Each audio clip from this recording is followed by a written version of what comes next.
Hate getting feedback from others? My name is Lindsay or Elijah, and today we're going to be speaking about criticism as it relates to your personality type, what ties are coming together there, and which ones don't really matter. So if you'd like to speak to me on this subject or anything related to the goals you're setting for your life and the direction you are going, book a session with me below on Snug, the platform that I have built. So here we go. So let's just cut right to the chase here. My theory as it relates to criticism is less about what personality type you are and more about the subject at hand, or as what Carl Jung refers to as the object, and how much of your identity function, and that is TI or FI, has been put into the development of the object. All right, so what does that mean? What it means is that there's a kind of energy and effort we put into certain things in which our identity is at stake. We are putting a piece of ourself, our personal identity, into whatever that process or work is.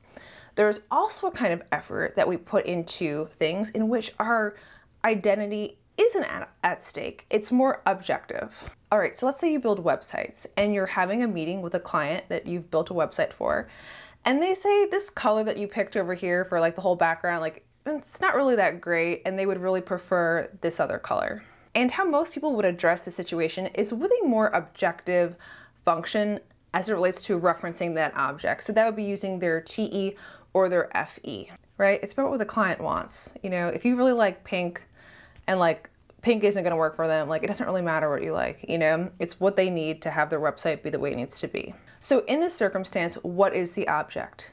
It's the website. But what about that thing that you have just been driving your heart and your soul into?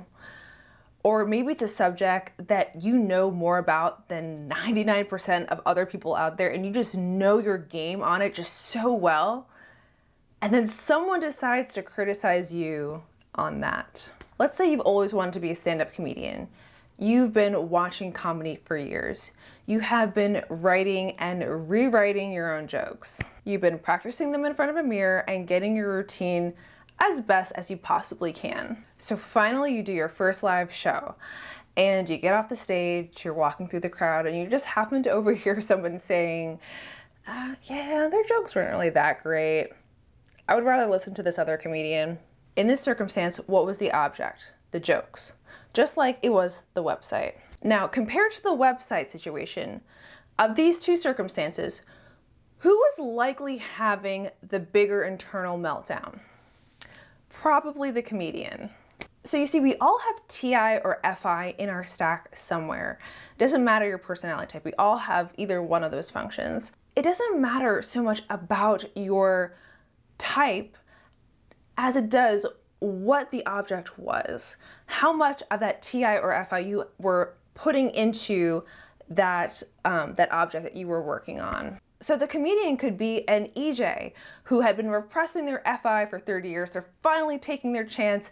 They're gonna go put it on out there, show them the world what they think is funny. Or the comedian could be an IP who was using either TI or FI all day long, and they just really put all they had of that function into that routine. All right, so I just want to give you a little snippet of what Carl Jung says about the unconscious state of FI and TI. And again, I think you could really apply this to the object as that function is being put into it. So I'm going to abbreviate this down a little bit, but he says, the subject's action suffers now and again a distressing collapse in the face of public opinion. His moral superiority gets swamped in inferior relationships, and his desire to dominate ends in a pitiful craving to be loved. Jung just dropping the truth bomb, not caring who gets blown up along the way. He goes on to say, when essentially someone gets burned like this, that the person is hardly ever free from the dread of falling under hostile influence. And he even talks about more here about how this kind of fear that is developed from putting the self in that place and getting the criticism, right? Because it hasn't been triangulated with an extrovert deciding function, TE or FE properly, that it will stop the person then from putting that function out there because of this fear.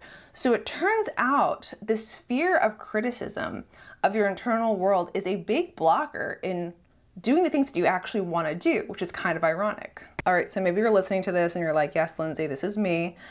How do I fix it? So there's kind of two ways you can look at this. So the first is like, say you have TI somewhere, right? And you're putting a lot of TI into something.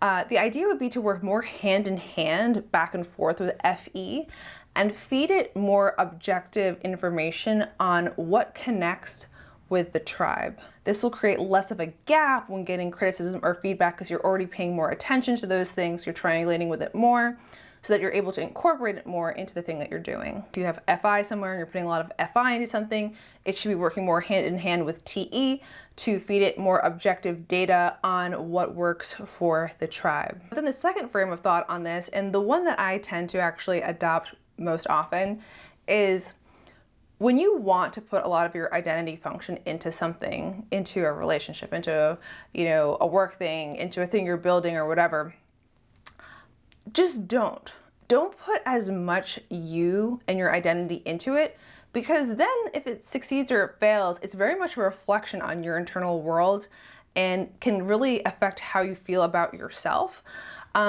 Instead, just say, hey, I have put a lot of my knowledge, a lot of my heart and soul into this thing, this object, but it's just an object.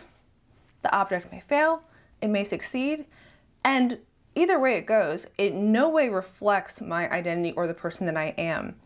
I'm taking it from my internal world and I'm putting it out into the external world where it will now live. It has now become an external thing. It is no longer attached to me, even though I am the one who birthed it. I hope that helps a little bit with you and your journey of criticism. Perhaps it can be hard, or maybe it's easy. I think we all, like I said, will find hard spots in very particular areas as it relates to our identity function. So I will see you in my next video. Goodbye, internet friends.